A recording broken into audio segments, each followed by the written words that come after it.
You're listening to Online Pet Health Podcasts with Dr. Megan Kelly. Continuing education for veterinarian rehabilitation therapists. Learn more at onlinepethealth.com. Hey vet rehabbers! Today we speak to Amie Hesbach and Micheal as they share their experience cupping using RockPods.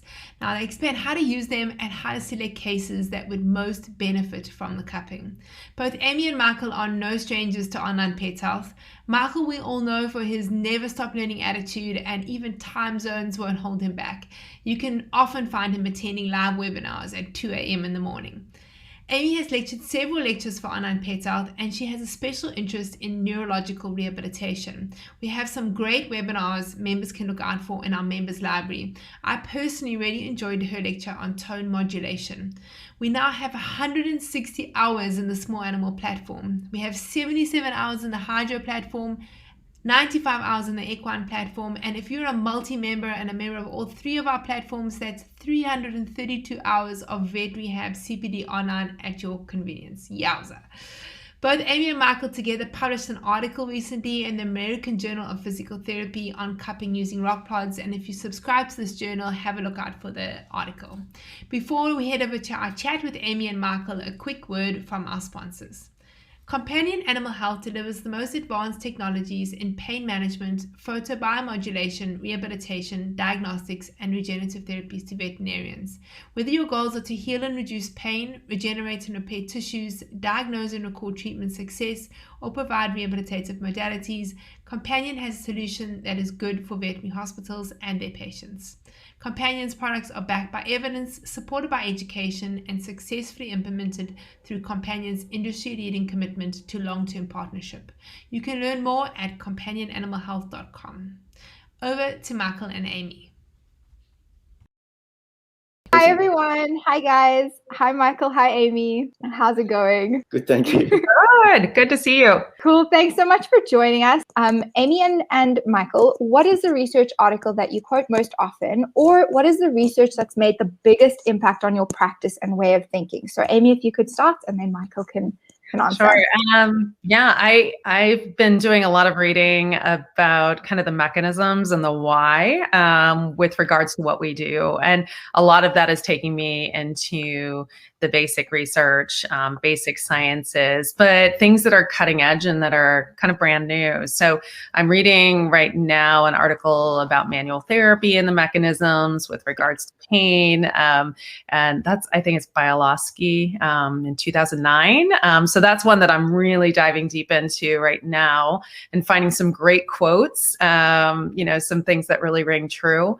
And then the other part of my, interest in research is on neuroplasticity and manipulating the nervous system and awareness and feedback through the sensory system and input that we provide, both in neurological and in orthopedic cases. And so one of the pieces of research that I always go back to is by Loy and Briere, and it's a neural regenerative research journal from 2019 talking about spinal cord injury and how the animal models have actually influenced human models in treatment of spinal cord injury. And in our field, I think that that's so fascinating because we're using the animal models, the basic science, influencing human research and human treatment. And then that's also influencing, again, how we work with animals. So it really comes full circle, but some really exciting stuff out there. Oh, I love that. Micheal? Yeah, well, I guess I'm still new at this field, very new, very green. But I haven't really got access to the papers other than what people post up on Online Pet Health and and some of the other forums that I'm on. So I do read those papers from time to time. I'm sort of doing a lot of online courses at the moment as well. So I'm sort of just, everything is new to me, and I just use it as a stepping stone to the next part of my journey. It's at the moment I'm doing a gait course, so just learning the basics all over again. And I don't think it hurts to go back to the basics to do things. And it's actually helped me this week, doing some of my work. So I'm just grateful that I can just be part of the profession and involved in the way that I am. And yeah, it's pretty humbling. Okay, cool. So we're chatting about RockPods specifically, but we're gonna just like speak a little bit about cupping as well. So let's start with cupping. And what is the theory behind that, and what is the mechanism of action? So Amie, how does it work? So it's interesting because it really dates back quite a ways, ancient times, and using cups and, clay cups and glass cups and things like that. And by applying the cup and heating the cup, or more modern mechanisms using like an electrically produced suction, you create suction underneath the cup, under the bell, and that creates decompression. It increases blood flow to the area, but then you have also the edge of the cup that provides some shearing and some mechanical compression. So you have a compression decompression, and then you can utilize the cup in therapeutic ways as well, and move the cups in certain ways to get like a myofascial shearing. Really we're looking at the basics of blood flow and lymphatic flow, but also the mechanics of it, in that compression and decompression, manipulating the fascia. But I also, like I said before, I like to look at the sensory aspects of it. So the RockPods, I grabbed mine today. So I think these are the medium ones. So you have it, they're silicone, so they're not a glass cup, and they're not, very substantial. They're pretty manipulative, but they have a cup to them where you can produce the suction, and then they have a little handle that actually can create, it's like a plunger. So you can create the suction manually, but then you can also use the handle to manipulate on the skin. And, my own experience has been mostly in cupping with people in my physical therapy practice. And, Micheal said, hey, we can use this on animals too. And I'm like, sure, let's do it. Let's try it. So Micheal, you come from a different perspective, though, a different background. And so. Yeah. Well, my background's in, it's more manual therapies with myotherapy, bone therapy, acupressure. So a lot of hands-on work that I do. I also do laser as well, and I also do work with kinesiotape. And I love the fact that really RockPods to me are just an extension of kinesiotape in some ways, because of what it can do to the proprioceptive feel of what you of the body, as well as when I've been K-taped all over my body for various sporting injuries, and you can actually feel what it's doing to your body at a subconscious level as well in some ways, because it's just sitting there and you can kind of just feel that it's on your body. Whereas the RockPods are probably more of an active modality for short term, whereas rock tape you can have up on your body for up to 3 days, whereas RockPods is anywhere between 5 minutes maybe to 10 minutes for a person. But yeah, for the dogs, I've only been using it for a few minutes just to get the same effect. But my background, is more hands-on, and I the first time I came across cupping was probably in the 1970s when my dad got cupped by a friend that practiced traditional Chinese medicine. And all I remember is he'd come home, he'd have all these rings on his back and going, where are they from? And then I went in and to a few of his sessions, and sort of, this neighbor of ours, neighbor, used to cup Dad, and it's like, oh, that's kind of weird. I had no idea what it was, and then when I moved down to where I live now, one of my therapists, who was a manual practitioner dealing with one of my sporting injuries, said, oh, do you mind if I do some cupping? So she did some cupping on my back, on my shoulder, actually. So that was my first experience of cupping probably about 12 years ago. Awesome. And then, along the way, I came across the RockPod product, and I thought, oh, that's kind of cool. So I got it for myself, actually, just to work on my sporting injuries, because I talked to my physio a fair bit, and he says, oh, you can try this, try that with a tape or with the pods. So when it came down to using the pods on the animals, when I was studying bone therapy, that's a lot of talk in bone therapy is about fascia. And And that's where kinesiotaping is a really good modality for that. And it's just another way to move the fascia and to I guess, coming from an architectural background, the analogy I gave the other day was with architecture, you're working with negative space. And a rock pod and K-taping is a way to create some negative space as opposed to applying pressure on the skin. You're actually giving it the negative pressure to draw the skin away to make space. And by making the space, then, as Amie said, you can influence the blood flow and the lymphatic flow to help the body to restore itself and heal itself. Yeah. Okay, cool. We have 2 questions here. What size of cups do you use and where? I think they are in 2 sizes, the RockPods. So let's chat a bit about the sizes that the RockPods come in. Yeah, I think, if I'm not mistaken, I think they're actually 3 sizes. So I have 2. Now. I think they added they have a small, medium, and a large now. And honestly, I think the choice in modality and the choice in size, it's dependent on the patient. How much space do you have? Obviously, if you go bigger when the animal is moving, you're probably going to have a bit more of a challenge with the suction and maintaining suction. So I tend to go a little bit smaller. In treatment areas, like Michael said, it's very similar to, using rock tape or kinesiology tape, in that, you have a treatment location where you're trying to get that decompression. And I like the RockPods for the ability to have a significant amount of decompression in an area that I can manipulate for a short duration. Whereas kinesiology tape is maybe less of a decompression, but I can keep that on for longer. So I can send my hands home with my client and with my patient.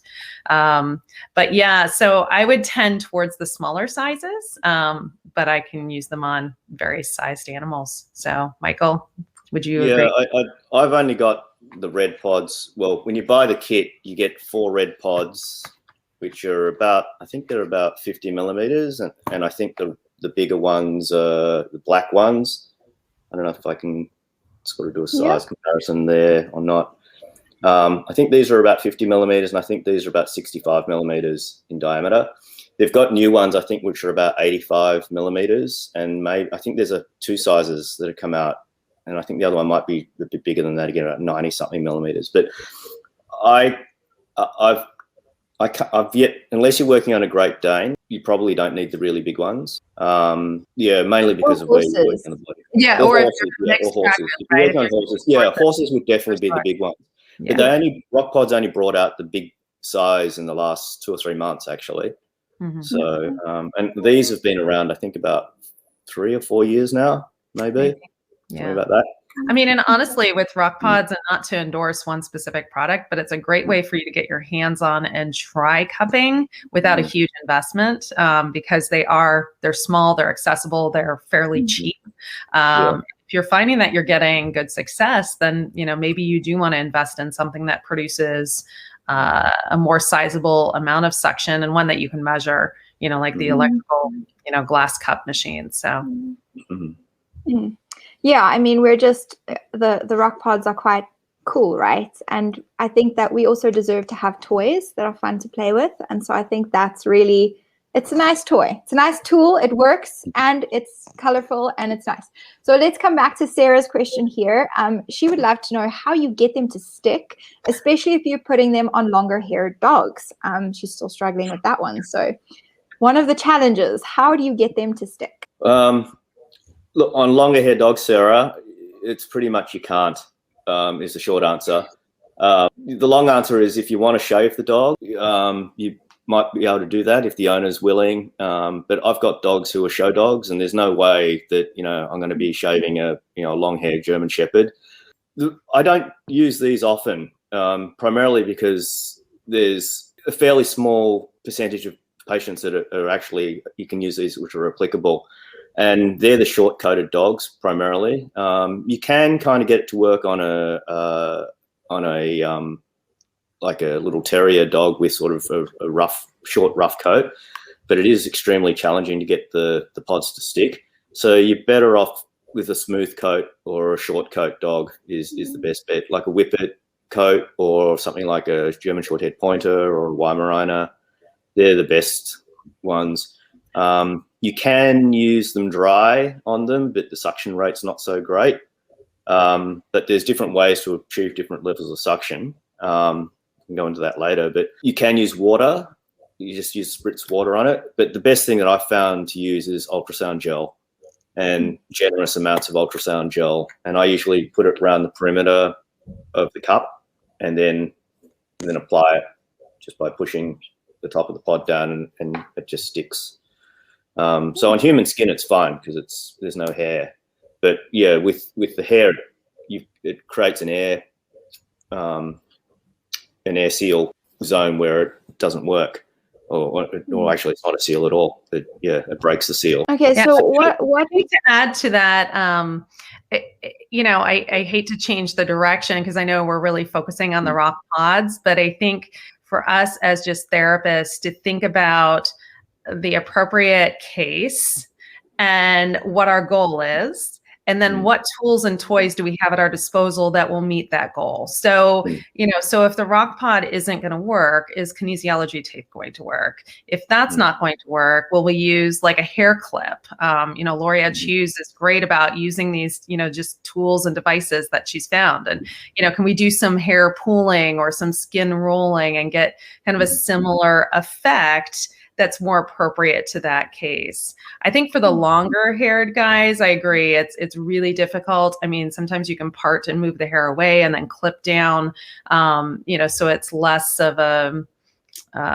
issue for the pet owner, and you can goop them up with gel, but I think maybe we need to look at a different technique or a different tool for those cases. Yeah, and that's okay, right? Like we have tools in our toolbox. We have different modalities so that we can address the patient in front of us with what's appropriate for them, and that for sure might not be cupping. Right. So yeah, I really like that.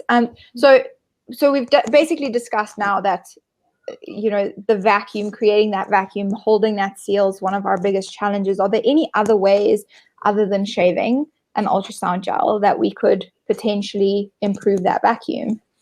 You can use water. You can spritz water on it as well, because that has a similar effect. It just, because it's so viscous though, it doesn't have, once that water evaporates or dries or moves, you lose that potential suction or decompression seal. All right.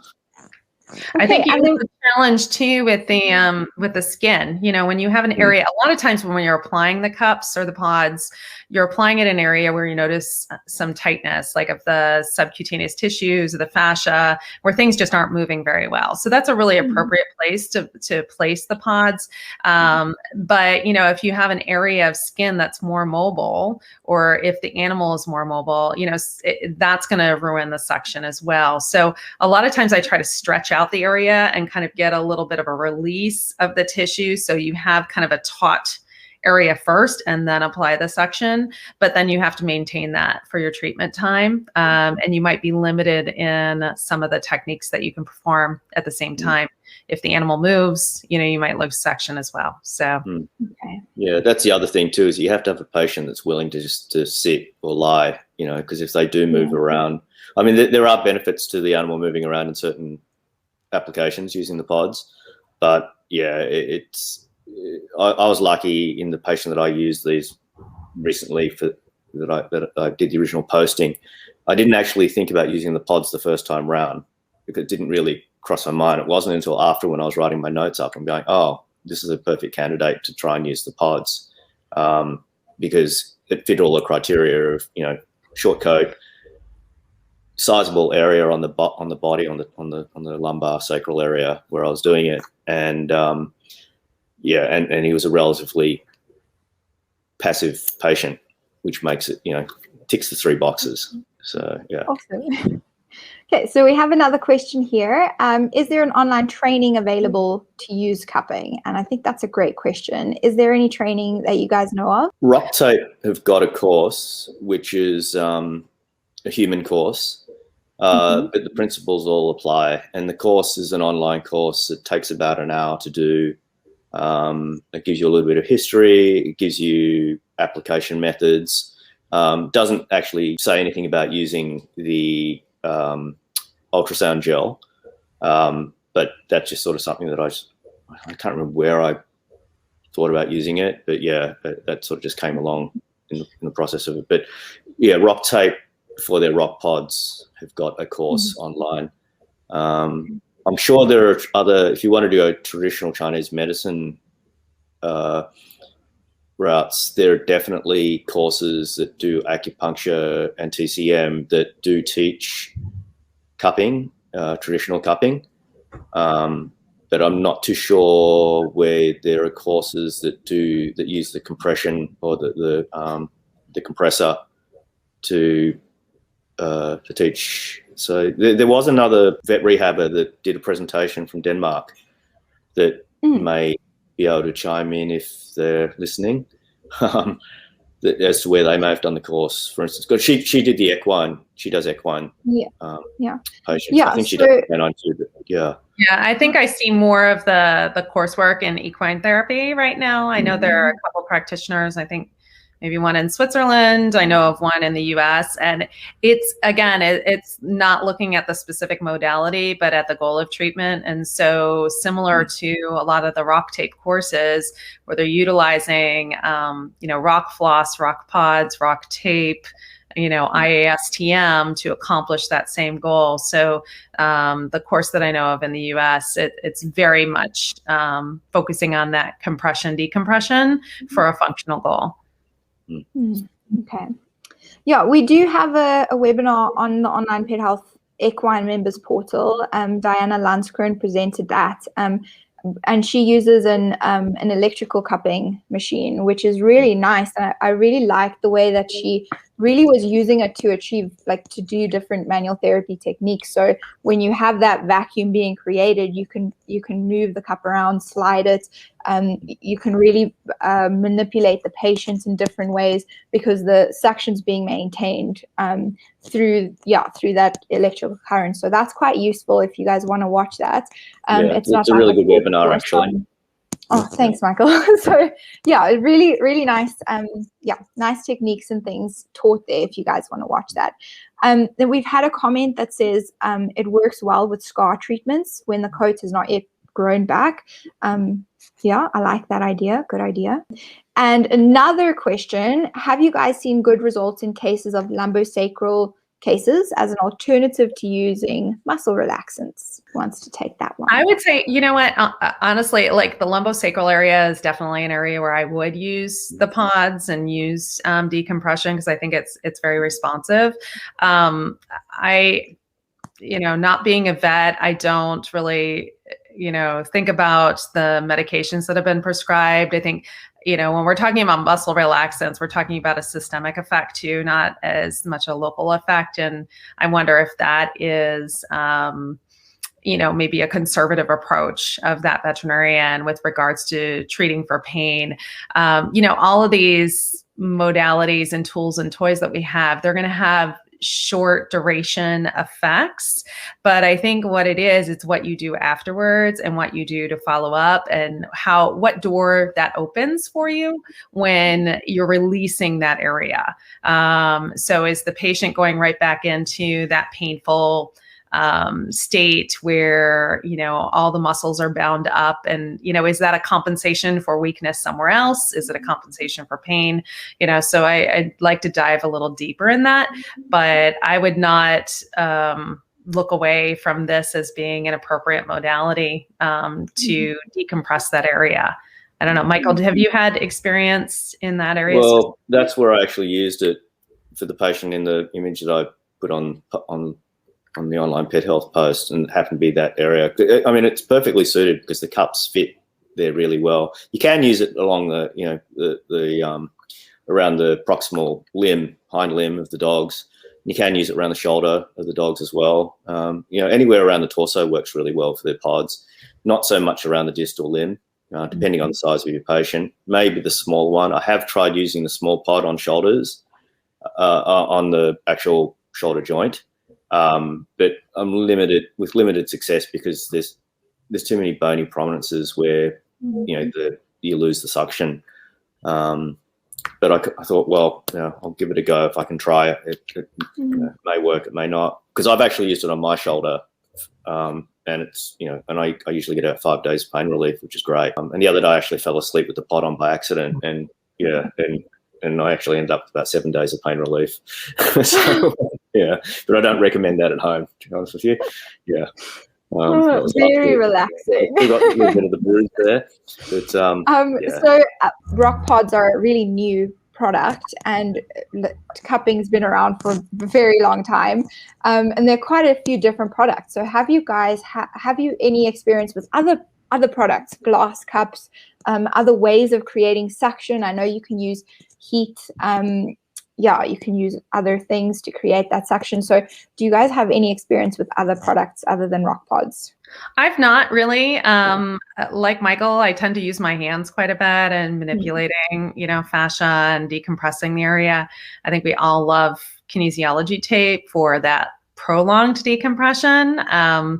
But no, I've not gotten my hands on like an electrically provided suctioning, or anything else, and to be honest with you, I think Michael would agree, this is something that we've been playing with and trying, and it sounds like some people out there have also been playing with and trying. And so I think by getting us all here and talking about it, can we devise, some type of a protocol or some, understanding of how to use it in clinical practice and what our expected outcome should be? What are the tips and the tricks, and, how do we get that out there and look at how this can be beneficial for, more than just the standard, case. So. Yeah, I love that. I think that's exactly right. We are all kind of playing with this new modality, or those of us who are playing with the new modality, like share, please do share with us if you're using this, if you're using a different kind of cupping. I think it's really, it's making a difference. We can see and feel the difference in our patients. So how should we be using it? We have another question, or our first question from Ryan. Thanks so much for joining us, Ryan.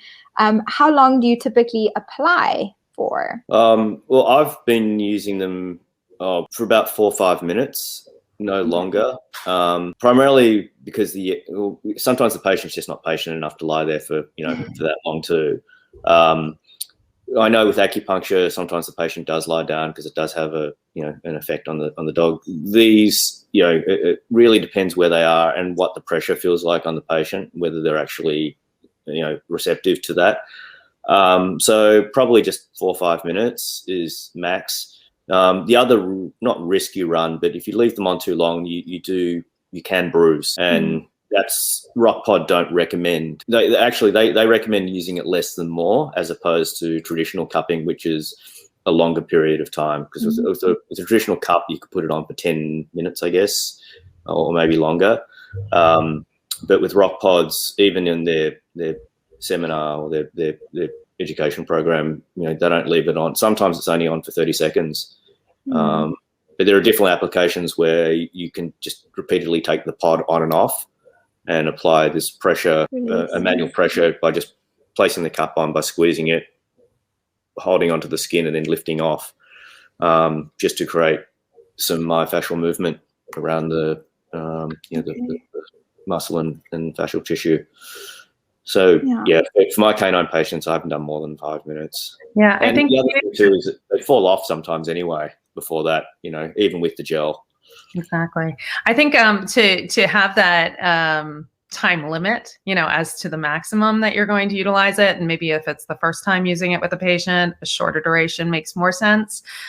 What I like to do is actually get that good suction and do kind of a static, just a release, and then encourage, some active motion. So or even passive motion. So if I'm manipulating the cups, if I have multiple cups on, I might try to get a little fascial release, but even utilizing the cups as an attention drawing tool. So providing that sensory stimulation while they're doing some type of activity or exercise, so can you use that intermittently? So, again, it might be that these are just sitting in your toolbox next to you, you're grabbing them when you need them and using them at will. But I wouldn't use them more than like 3 to 5 minutes in any one specific location. And so this is really important and also ties in with what we're talking about, but does it hurt for the animals, or can you actually do something wrong? So yeah, that's a really important one for us to chat about as well. Oh no, I think just in general, we need to certainly be aware of any precautions and limitations in using the modality, whether it's the patient that we select or the location that we're selecting. I think the longer duration, you're going to run a higher risk of having problems.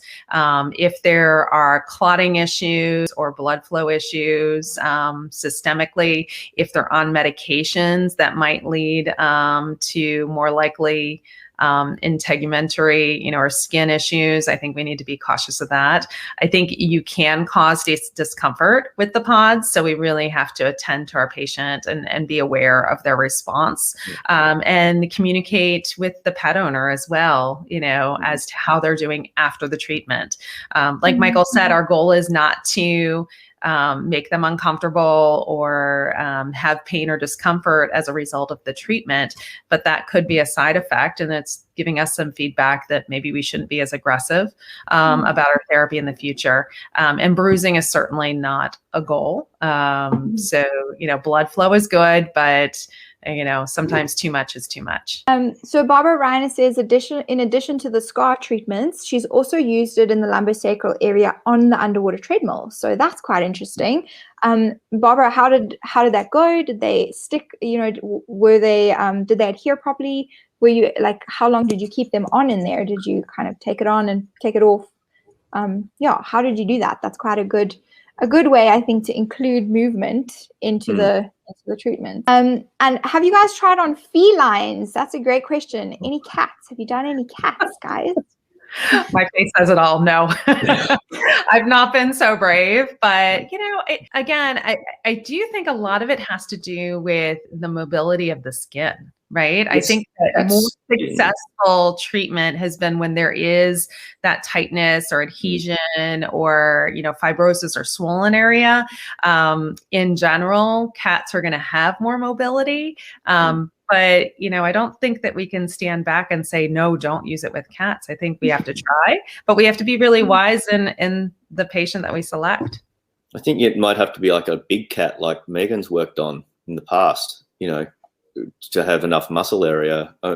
Most cats are probably too small to even use the small pod on as well, I would think. And the coat too, for most cats, might be a little bit long. Yeah. But hey, it'd be worth trying. What doesn't hurt to try if it's not going to hurt the animal. So be patient. And what if they like that? What if they enjoy the decompression as opposed to the direct pressure that we could otherwise be applying? So that might be actually something that they prefer. I don't know. But maybe the RockPods aren't the right tool for it. I don't know. That's actually a really good point, because I think my experience in handling cats is that they tend to like the lighter, more decompressive things rather than the heavier, more approximation weighting types of things. So they actually might be very well responsive to it. So back to Barbara chatting about using it in the underwater treadmill. She says about 10 minutes she leaves them on. Yeah. So that's quite nice. Okay. I'm going to change our track now a little bit, because we're talking about research. We're talking about how that comes into reality, how that comes into our practices. So I really want to know from you guys, is there any research or evidence that supports cupping in animals? What maybe, is there anything we can expect in the future? Are you guys working on something? And let's always come back to what is the evidence and why are we using something?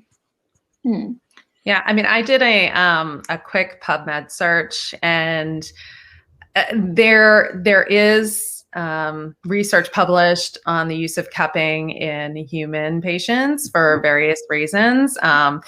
Certainly less than I think it's been utilized, because I think it's been traditionally unusual for Eastern medicine approaches to publish in Western medicine journals. But when you look at animals and cupping, there's really not anything out there. I found one article that talked about wet cupping, which is actually bloodletting with cupping in Arabian horses, which I'm not going to be the one to do that. They were looking at kind of the blood parameters and all of that as well. So I don't think it was looking at the right variables for me. Michael can speak on this. I've been encouraging him to write things up. I mean, I think all of us, regardless of how much experience we have, we need to get the word out there. We need to share what we know, share what we've tried, learn through our mistakes, learn through our patients and our clients, and get these reports out there. So whether they're in newsletters or in Facebook Lives or in research journals, we really do need to share. So, Michael's writing things up as we speak, and getting the word out. And I think I'd love to see, some of the people out there speaking up about their own experience to kind of come together and, let's talk about how this works and how it doesn't work. And, you've got to start somewhere, whether with a protocol or not. We all love to be so creative in our therapies, but we've got to start kind of that 1, 2, 3, and then look at our outcomes and, and then we can start to be creative and more experiential in our therapies. So I think more to come. Yeah. I mean, the only point of reference I've got really for the education is what's been done on me and what I've seen in that equine webinar on cupping, and how I was using the cups on myself was pretty much what was being done on the equine. So I figured, well, at least I've got the right sort of, I'm halfway there at least to being going in the right direction. So, if I figure I'm not doing any harm, and I'm trying to, the end goal is to try and make the patient feel better. I kind of figure, well, it's a win-win. It's a little bit, it is a little bit of a left field modality. In as far as using the RockPods per se, I can't say that about cupping generally, but it's but I know when I use it on me and my sporting injuries, I do get a positive result. So, and I'm I can say I can definitely get 5 days. I've used the laser on myself, and I know I can get about 5 days pain-free on certain parts of my body, and I'm getting similar results with the RockPods. So I'm just using myself as a guinea pig, but I kind of figure, well, the lasers and the RockPods are being used on humans, and that's where all the research is. Well, I'm trying it on myself. It works. I've tried it on my kids, and they haven't complained. So, awesome. Okay, so we still have a ways to go, but let's go there together. So Amie, you said it really brilliantly, and I don't really have much to add except to say, if you guys are using these modalities, why not chat to each other, get together with Michael and Amie, see if we can pull something together, pool our data, and get something out there. If we're not going to be the ones to take the steps, then who is? And I'd love to add to that. I actually I had a bit of a conversation with Auntie van der Walt in a different Facebook group where she was playing devil's advocate, which she loves to do and is one of my absolute favorite things. If I find a Facebook post and Auntie says, I'm going to play devil's advocate, then I get really excited because she just goes straight into like a no-nonsense approach of why are we publishing evidence that isn't going like of the highest possible quality. So standing at the starting line now, here we are at the start of looking at cupping and RockPods in our animal patients.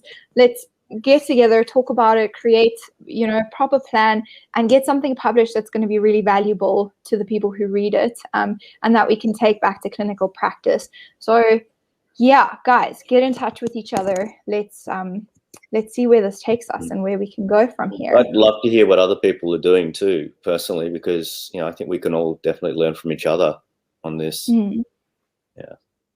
Yeah, I think Yeah. Barbara, she mentioned the lumbosacral area, and I know someone else had commented on that. I mean, that's a great place to start, right? It's an accessible area. We have a lot of patients who have lumbosacral issues, whether primary or secondary. Let's all just dive in, take those RockPods, and let's try to decompress that lumbosacral area if it's appropriate, and if that's our goal, and see what our results are. Look at, what is our treatment protocol? How long are we going to leave it on? What are the parameters we're using it with? So I think it's genius too with the underwater treadmill. You've got the water, you've got movement, you've got the pods on there. Go for it. Yeah. Great. I could. So I think let's tackle one more question here. Amie mentioned the hair clip method. Amie, can you explain what that is? Yeah, I don't have a hair clip in right now. All right. So I'm going to attribute this to Lori Edge Hughes, who is just, the genius, I don't want to call her the grandmother of animal rehab or canine rehab, but the mom of canine rehab. So Lori, again, very practical, has suggested, why do we need to put the pods on or the tape on, especially on these long-haired dogs? So she had Shelties, and she found that just a big hair clip, that I would put my hair up in, and it's got those little teeth or whatever. You just pull it in that area of treatment and leave it on, during therapy. So, by pulling the hair, and this is me on the sensory side, I love sensory integration and sensory accessing our patients. But by pulling the hair, by manipulating the skin, we're accessing a lot of different sensory receptors below the skin and in those subcutaneous tissues. We're going to change the fascial tone. We're going to decompress that area. We're going to get that nice little pool, and we can leave it on for a long period of time. And it's also something that the owner can utilize at home. So you're using it as a sensory approach and creating more attention or more feedback to the patient. But I think you can also use it mechanically to get some of that decompression. So using hair clips like we would use the pods, and that might be, maybe we can get hair clips that are cute, like black and red, right? Like the pods have our little set, but you use the pods on the short-haired guys and you use the hair clips on the long-haired guys. So, and again, trademark, copyright, Lori Edge Hughes, but it's a great method. Okay, cool. I like it. Barbara Reiner says it's just a big ultrasound gel battle on the underwater treadmill. So I love it. Valid. Thank you, Micheal, and thank you, Amie, for coming to share your experiences with this modality, and your also plans going forward. So really, really exciting. If you enjoyed this podcast, please hit the subscribe button so you get notified every time I load a new podcast. I'm here every week talking to vet rehab therapists from all over the world about all things vet rehab. For more information about continuing education for vet rehabbers, you can go to Onlinepethealth.com. I'd like to thank you for listening to this podcast, and of course, thank our sponsors, Companion Animal Health. Companion's products are backed by evidence, supported by education, and successfully implemented through Companion's industry-leading commitment to long-term partnership. You can learn more at companionanimalhealth.com.